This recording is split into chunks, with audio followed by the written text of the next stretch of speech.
এখন কিছু rapid fire কোশ্চেনে যাব, যেগুলোতে হচ্ছে আমি খুব দ্রুত আপনাকে কিছু কোশ্চেন করব, আপনিও খুব দ্রুত আমাকে আনসার করবেন। বৃষ্টির সময় বেশি পছন্দ কোনটি, খিচুড়ির সাথে বই পড়া নাকি চায়ের সাথে বই পড়া? আসলে আমি বই পড়াটা বেশি পছন্দ। আসলে চা এবং খিচুড়ি সেটা আমার জন্য খুব ইয়ে লাগে না। কোনো না। জি, একজন লেখকের সেরা সঙ্গী কোনটি, কলম, ডায়েরি নাকি আধুনিক প্রযুক্তি? দেখুন, আসলে দুটাই হচ্ছে মাধ্যম। কাজে আমার কাছে মনে হয় যে একজন লেখকের সবচেয়ে বড় উপকরণ যেটা, সেটা হলো যে সময়ের সঙ্গে সময় যে স্রোত, সেই স্রোতের সঙ্গে তাল মিলিয়ে চলতে শেখা। আপনি বুকমার্ক ব্যবহার করেন না পৃষ্ঠা ভাঁজ করেন? আমি আসলে পৃষ্ঠা ভাঁজ করি।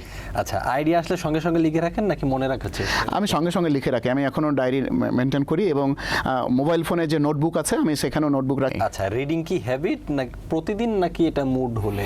না, দেখেন, এটা রিডিংটা হ্যাবিট বা মুডের বিষয় না, এটা হলো বেঁচে থাকার বিষয়। যদি আমি না পড়ি তাহলে আমি আমার অস্তিত্বটা টের পাই না। জি, সোশ্যাল মিডিয়া স্ক্রল নাকি কয়েক পৃষ্ঠা বই, কোনটা বেশি হয়?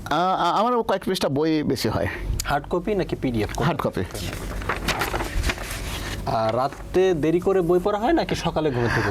না, আমার ওই স্ট্রোকের পর থেকে আমি সকালেই পড়ি।